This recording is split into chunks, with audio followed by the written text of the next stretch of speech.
All right, so first and foremost, all of the photos in here, I was playing with Midjourney. I don't know if you guys have heard of that AI, but well, no, I put in there blonde hair, blue-eyed, nerdy woman studying charts and graphs. So everything I used was from Midjourney today, well, for the most part.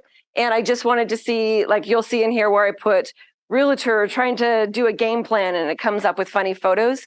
You're going to see AI used a lot, more and more and more and more. And so as many presentations, I will kind of incorporate kind of what I did. So all I'm doing today, it's a market update that you can utilize for your sellers. I'm going to keep it super quick on the actual data part because you guys know most of this part. And it's going to be more towards what can you do about certain things transpiring right now. Oh. You did good real fast. I know. There we go. All right, so really quickly, Orange County. Orange County is slight decline from 2% last month, year over year, 7.5% decline. San Bernardino has decreased from 5% last month, 9% decline, where Riverside County is an increase of 0.5% and just a decline of 2.4%. LA and San Diego County were in about the 9% range. So as far as what county to move in, we're still kind of the best county.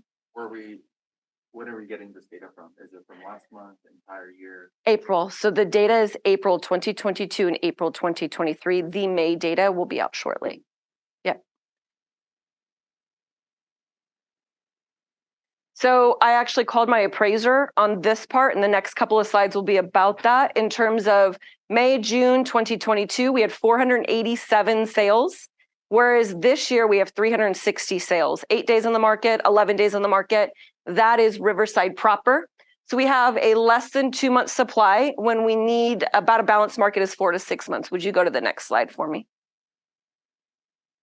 So these two are statistics. This is 0 to 500,000 purchase price.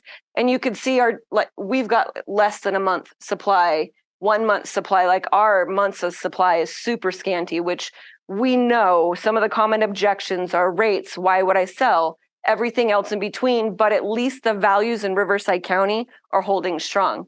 So go to the 500, next slide. So this is 500,000 to 850. Now here's something kind of interesting about it. Days on market really hasn't changed. We had 17 months a year ago and we're at 12 months now, but we went up in value. So we've got some crazy things kind of happening in Riverside County particularly. Now, a couple of things that you can do right now. So a couple of issues, I don't know if you guys have heard me talk about it, but reasons to reach out to your past clients. And this is Midjourney, I think it's so cute. I just said, put a photo in showcasing why you need home insurance, love it. One of the things happen right now because of California regulations and because of inflation, homeowners insurance companies are backing out right and left. How many people know about this? I sent it in my market update this past weekend. So we have State Farm that moved out, Allstate moved out, and dozens other that are moving out. So for instance, I had a client who was in Big Bear. Policies in Big Bear about $2,000, $2,500 a month. He let his insurance lapse. That insurance policy is now $5,000 a month. Policies are going up by 40%, and these clients are these insurance carriers are looking for any reason whatsoever to cancel it. So if you have past clients, this is your perfect opportunity to reach out to say, hey, if you get a letter in the mail that says trim your trees, trim your bushes, do trim it because they're looking for any reason to cancel your policy. If your policy is expiring in December, start shopping around now, literally now, to get a new policy because policies are going up a minimum of 40%. This transpired a couple of years ago in Florida. Florida had our policy ranges like $100 a month. And the insurance companies, because of the hurricanes and all of that, started backing out. They're now $500 a month for insurance. So we actually have a true blue problem on our hand. 2 weeks ago or Tuesday last week, they did an emergency Zoom with the Department of Insurance. And now it's become like a political game. So we do know in California that these insurance carriers have to back away from California to be able to come back in and actually charge prices where they want to charge where it makes sense. But they're going right and left. So one of the things that you can do when we're always talking about being the advisor, The market update is insurance in California has lost its freaking mind. So start calling, start creating a marketing campaign, start sitting belly to belly with your past clients and advising them on what to do with their home insurance. Have 2 or 3 insurance agents that you can create as a part of your VIP because you want to be able to refer them. You have a way of asking for business as well. Any questions about homeowners insurance? And then here's a video I did. This is Carlo Diaz, my insurance guy. I sent this out on Saturday, but this is my YouTube video. It's like a 5-minute YouTube video where he really talks and goes over what's happening and how to speak to your clients about it. So you could either go to the text that I sent on Saturday or you can scan it right here. Cool. So I told Midjourney to showcase a picture that's creating inventory. So we know that why, as a seller, would I sell right now? If I sell, yes, I have equity, but if I sell, like my rates are going to go from a 2.9 to a 6.9, so my payments are going up $1,000 a month, and I'm just going to get a parallel home. So we're going to talk about really understanding your client's perspective of the then, now versus the future in payment and rates, and we're going to go over a credit problem, and we're going to go over how to do an action plan around it. I love waiting for you, Josh. Makes me so warm and fuzzy. Okay, so 2.99. So a $400,000 home at 5% down was $2,100. It's like $3,000 right now. $700,000 was a $3,700 payment. It's about $5,000 right now. So you can see why, in terms of a budgetary standpoint, which is what our clients actually care about, this math, like, this does not make sense. We ate up, by refinancing them, we ate up all of the future demand to sell. So if anybody was on the fence about selling, because interest rates went so low, we ate up all of the inventory by refinancing and by refinancing. So the real question is, at what's the breaking point? I just threw a 5.25 in here. It could be high 4s, it could be low 5s. But what is going to be the breaking point for it actually makes sense for someone to say, yes, it's a parallel move, you know, or maybe a step up where I'm used to a $3,200 payment, but you know what? I can stretch it. And that's wrong, by the way. Sorry about it. It should be 46, not 76. Yeah. It's 46. It's okay. I'll fix it. At what point can we actually go there? So here's, again, a talking point with your client. You can go to the next slide. So $600,000 house, CoreLogic is predicting that we're only going to go up in value about 2% per year right now. Riverside County might be a little bit different. Riverside County will probably be upwards of 4% just because the way we're tracking, we're still holding strong and values going up. But even if I use natural data of that 2%, by 3 years, let's say we're in this rate environment for 3 years, we'll still have $36,000 worth of value. Whereas it'll cost me about $14,000 or so out of pocket. So as long as your client can budget for it, get into the house now, gain the equity now, and then refinance later, which you guys are all aware. But I just thought it might be useful to actually see what appreciation does. And when you're sitting there in seller appointments, I hope you have not just a generic piece of paper that shows how values go up, but I hope you're actually breaking it down for them. If I'm selling your house for $712,000, year 3, and you're going into, you want a $750,000, year 1, this is what it'll be worth, year 2, year 3 versus what you're selling. I hope you guys are showcasing that with particular to the client like this. Now, any questions before I go into kind of my bigger subject matter? Nothing that you guys don't already know yet? When you talked about showcasing the appreciation Yep. in reference to the property that you're going to sell, Yep. Would that potentially deter them from selling, saying that, I'll just wait it out for a year or 2? You want to reference the property. So if they're selling, you're already getting an idea that they want to buy or what they're doing, right? So you want to reference the property in the range they're going to buy. Got it. Yep. So if I'm selling at $400,000, $600,000, I want to buy $800,000 home. So not the subject property that you're selling. Got it. You could do both. You could do subject property versus the one that they're selling and showcase how much more you're going to make with that upgrade home. That might be kind of fun to see. Now, we do have a true blue problem in the US. So you guys hear the Federal Reserve at all times saying we're going to raise prime rate. We're raising prime rate. We're raising prime rate. This has nothing to do with mortgage interest rates, but what this has to do with is credit card interest rates. So your average credit card interest rate is between 24 and 27% interest. For just the purpose of this, that's 30% interest that you're now paying on your credit cards.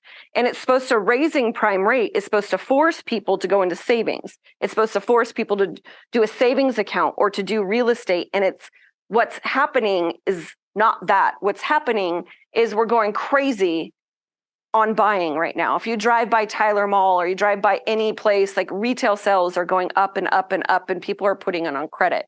So if I have a 2.99% interest rate, forget about HELOCs, forget about seconds, forget about even talking about those. If I have a 2.99% interest rate and I'm thinking about selling, and guess what? I have $30,000 to $60,000 in debt. That should be part of your conversation as a listing agent. Or, and I'll show you, I created something for it. I'll show you in just a minute. Or going back to your database, speaking to those people that have already bought, and you're sitting down and you're getting face to face with them. And one of the conversations can be, have you seen how crazy credit interest rates have been? I read a whole article, how much credit debt is going up. It'd be really cool if you wanted to sell, we can pay off all that debt and get you to a new house. So my logic behind this, you could go to the next slide and actually scan this one. My logic behind this, I created a Google Sheet around it, was if you're sitting down with a seller, or you're sitting down with someone potentially that you're advising them on their finances, we're not capturing everything anymore. We're not capturing the overarching health. Yes, some sellers don't have a lot of debt, but I can tell you the buyers coming in, I did one yesterday, I had $400,000 of debt with no mortgages and no student loans. So I'm seeing a crazy amount of debt. So I started thinking, well, saying that you have a 2.99 and you don't want to leave that interest rate behind is not the only picture anymore. What if we included the debt that you have? So if you see, once you click, I already had this created, love. What you see on here is a Google Sheet. And this part is the part I don't know. I don't know if you have the ability, or even if you're comfortable asking your seller what their debt is. But if you start notating down, okay, I got a credit card, it's at 27%. I've got credit card 2, it's $12,000, it's at 25.99%. And you could go through all of their debt, all of their payments, and showcase the current mortgage payment they have is $24.95, if you guys can see it.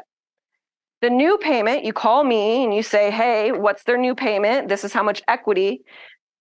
You can actually see on here that with all of the debt that they have, their savings is about $1,500 a month.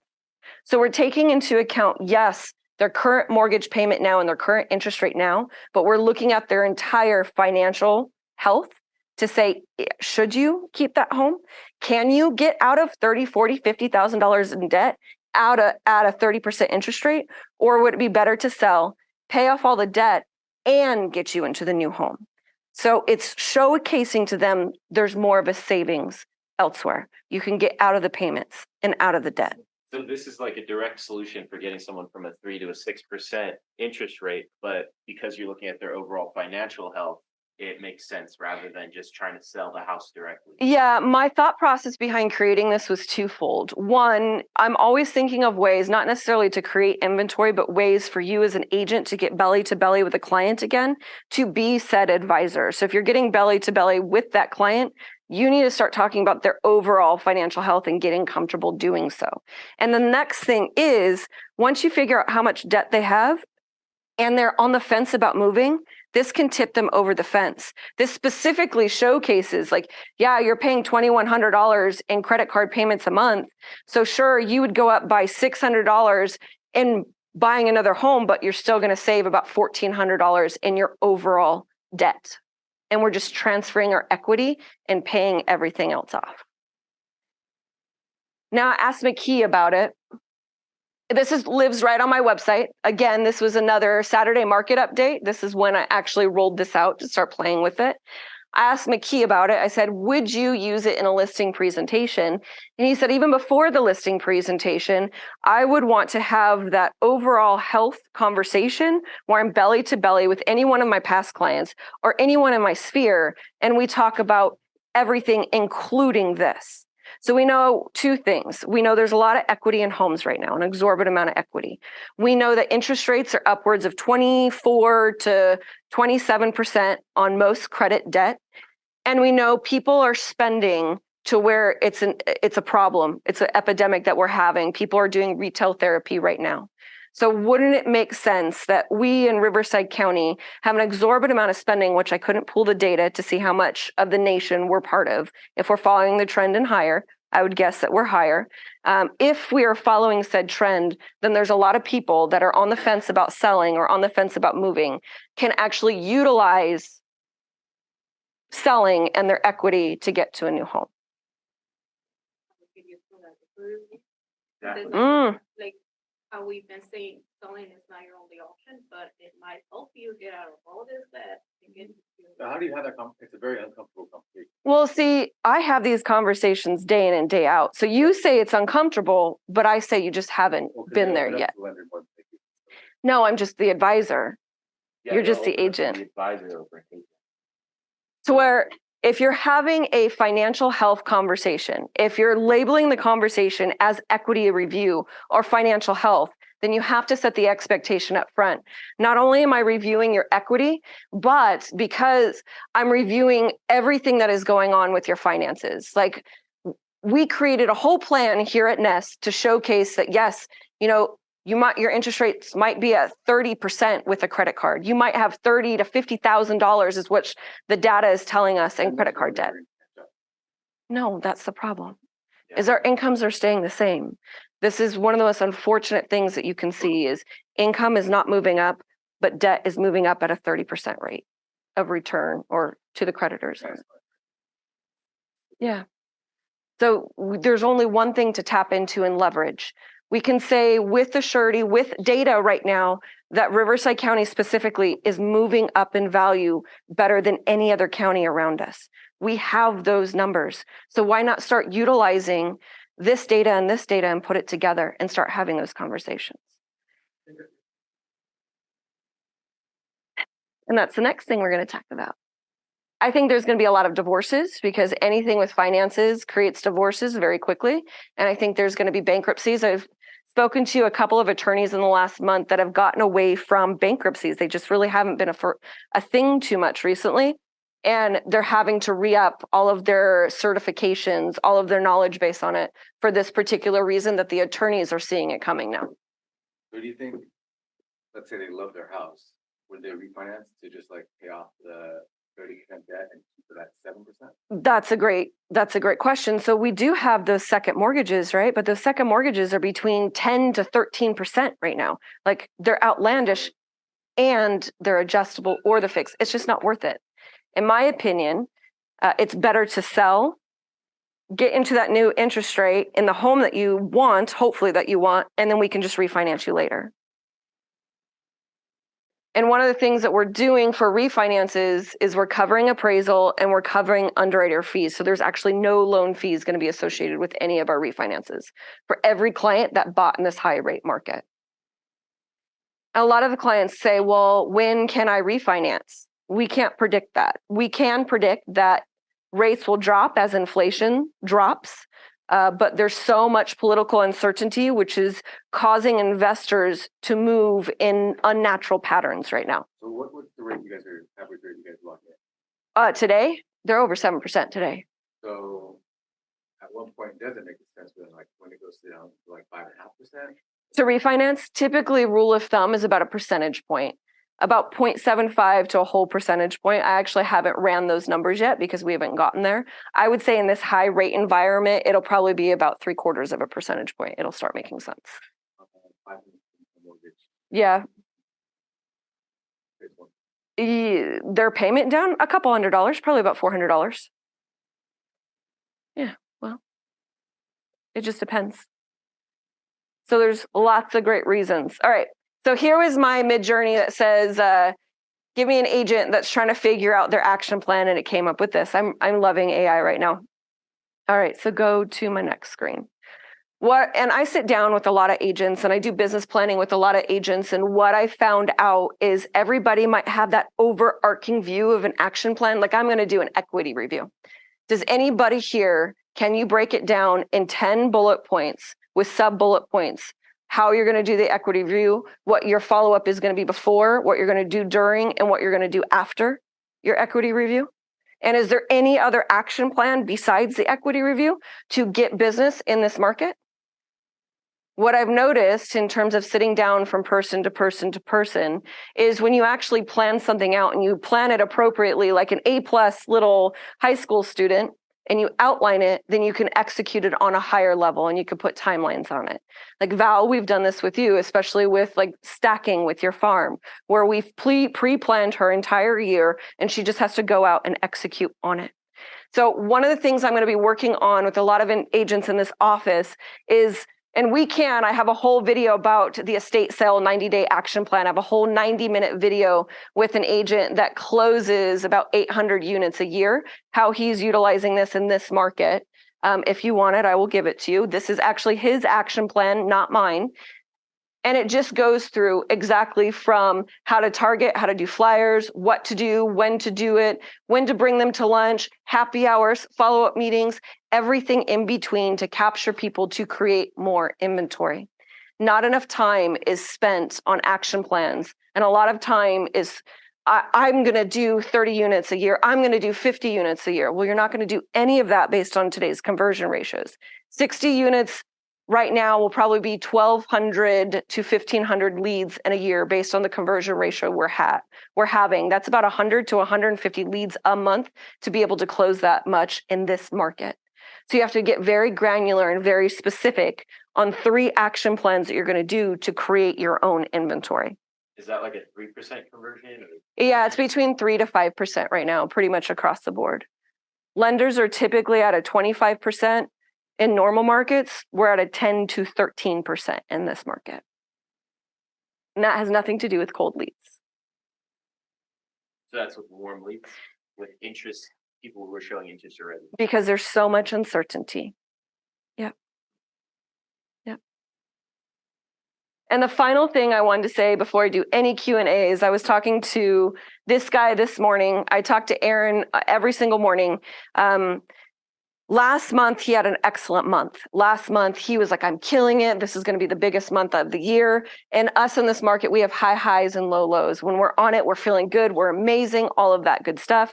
He had a great month last month. And this morning, when I talked to him, there was panic in his voice because things were falling off. Things are dropping off. It doesn't mean he's going to deter from the game plan that he has made and going forward.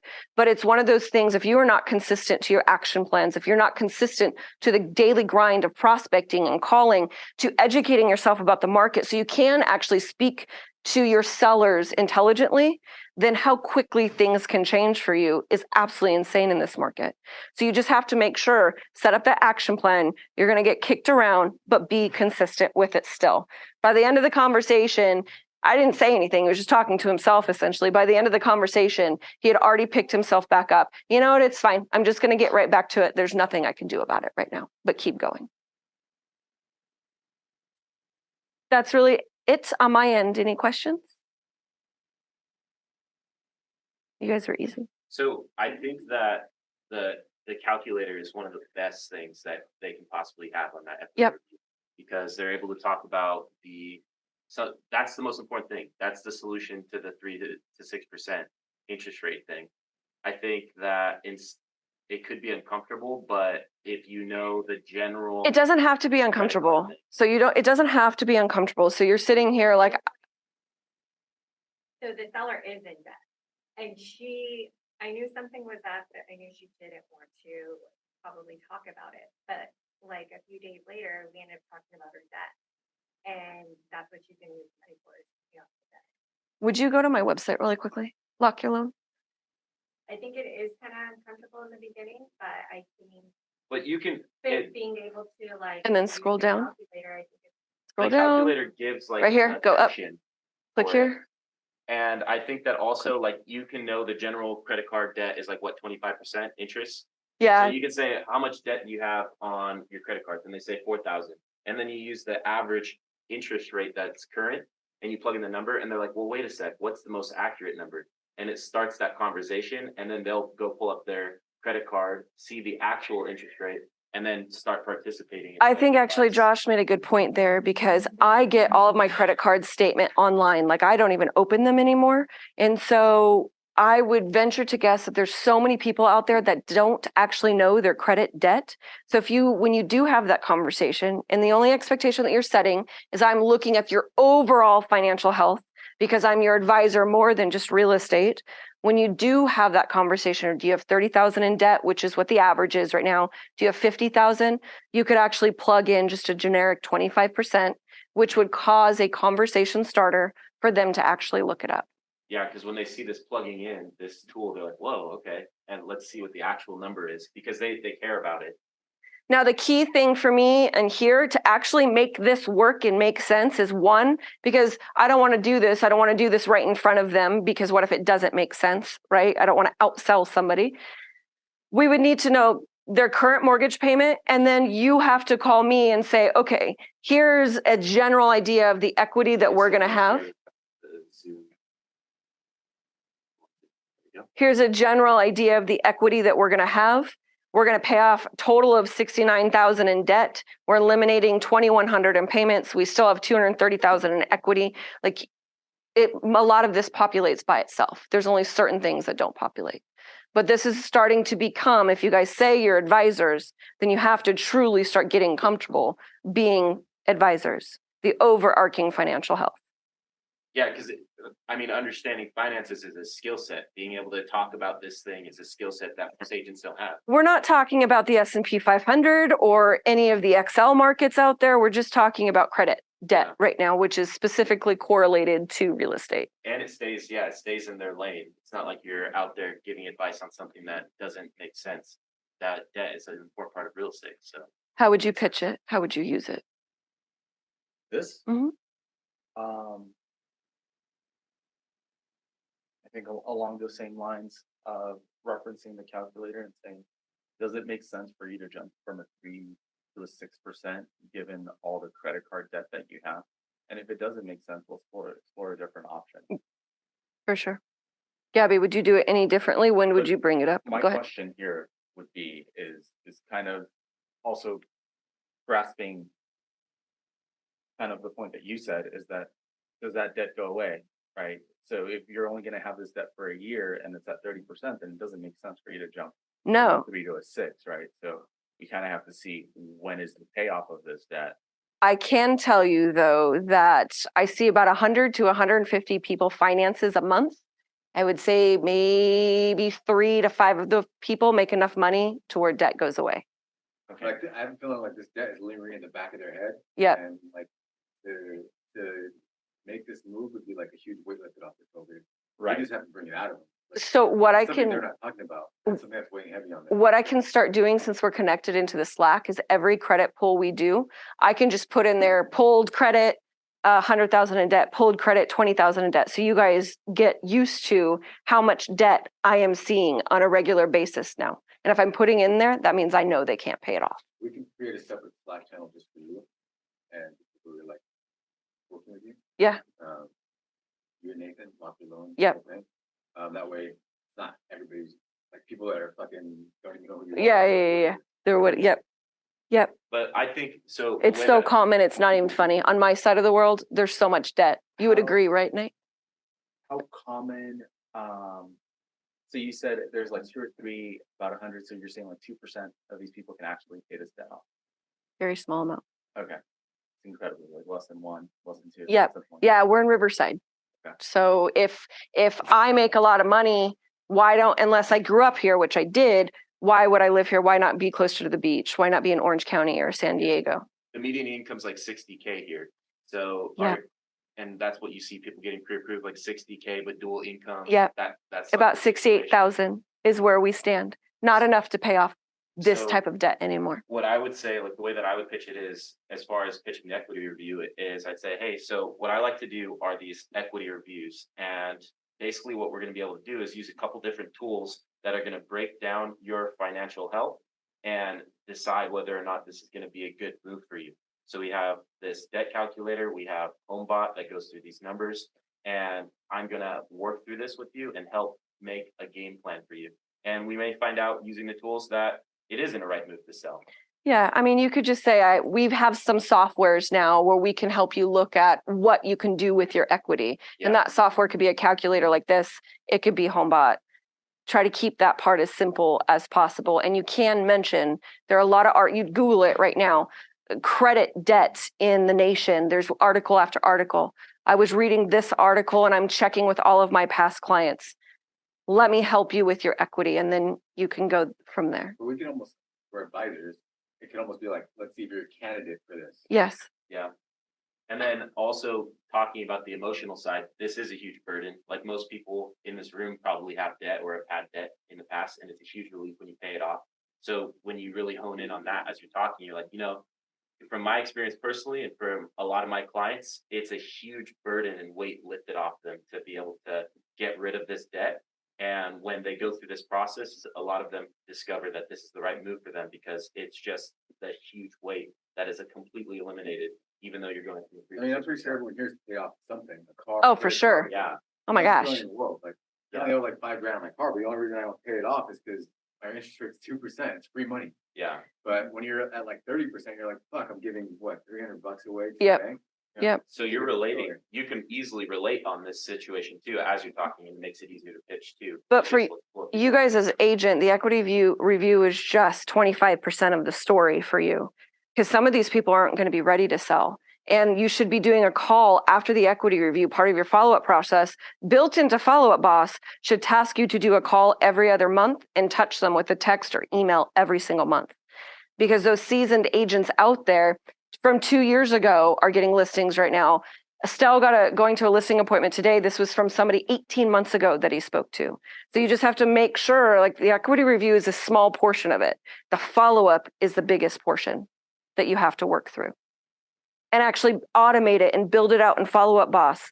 So it's reminding you to actually touch these clients. I would make sure that if it's husband and wife, that they're both there, so you don't have to go through all this shit Yes. twice. Yes. Yes.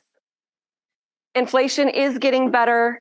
There's a lot of positive signs. The Federal Reserve did say we're having a horrible rate day because Jerome Powell just spoke, essentially said that they're going to continue to raise rates towards the end of this year again. So we are having some instability in rates, but hopefully, towards the end of this year, it'll start coming down again. Cool. Any other questions? So talk more about because you made this start to finish equity review process. We have our start to finish equity review process. Talk Yeah, I've about, been like, the doing equity actual- reviews for about 5 years, so I Right, can talk so on it. You Yeah. know it works. Yeah. You know it works, but I If think we that, created something today, Laura said she did 5 years. well, we both. I do have it. timestamp stuff. Well, no, the reason why she has it and we have it is because it's a method that works. It's not something that was just made up out of No. the nest. It's something that's tried and true. Very tried and this true. industry. Yeah. So but I think that a lot of times the agents have trouble building their SOPs, like actually making something from start to finish that integrates in Follow-Up Boss and works for them. They don't dedicate the time. So what do you say for that? Because you do that all the time. Yeah. So if you want to build a process, you have to start by, I'm a touch it, taste it, feel it type of person. Like I have to get my hands dirty with it. So I start with a huge Post-it note. If you go to into my office, we'll always have whiteboards or 3 foot by 5 foot Post-it notes that I start writing my ideas down on and start trying to process it out there. From there, I'll leave it on my wall for like 2 or 3 days, and then I'll transfer it to a Google Sheet. And then from there, I start tweaking it little by little. Like I'll spend hours obsessing over it. So my annual review process is about 8 pages at this point. Every year, a month before the anniversary of closing, we send out a piece of paper, has a QR code to the client, and then we start picking up the phone to schedule said appointment. If we do not get in contact with them, I'm still like, oh, I'm sorry, we missed you. I still have a follow-up for 3 months after the fact. If I do get in contact with them, I am sending them a gift card. I am sending them a thank you card, and I have a whole different drip for it. So it's not, yes, build out the equity review, but really the money, the value is in that follow-up and how you're presenting it beforehand. And the only way to do that is for you to visually write it out to really bullet point and figure out what your process is. And then it's my understanding too, because do you use Salesforce or Follow Boss? Salesforce. So your routine is built around this, your day-to-day, weekly routine and monthly routine is built around this process. So you built this out, and then what is it, like at the end of the month, every month, you just go look at the task. Yeah. Right? It's already Talk built about out. that part. Yeah. So the purposes of CRM, when I started trying to define my client experience, I wanted one hub. And that hub, I didn't want it to be my cell phone or my email or my text messages. I wanted a hub where I can actually manage the client. So I decided to go down the path of a CRM, which is what Follow Up Boss would be for you. So my CRM can tell me, of course, everything about the client, when I text them, the notes and all of that, but it reminds me to do certain tasks. Like, if you give me a client today and we close them, or even if it's somebody that I pre-qualified and we captured their birthday, you get an email a week before their birthday reminding them that it's their birthday, just like I get an email a month before to send them out a birthday gift. So I created home anniversaries, a birthday program. I have dogs, I've got kids. I got everything you can think of in my CRM, and my CRM emails me once a day, as well as my team members, on exactly that task for the day. So it became my entire hub from anything that you can think about in the mortgage and real estate world, anything that you can think about. And to this day, I still meet and play in my CRM every single day. I'm still tweaking and doing things for it. So it's a continual learning curve.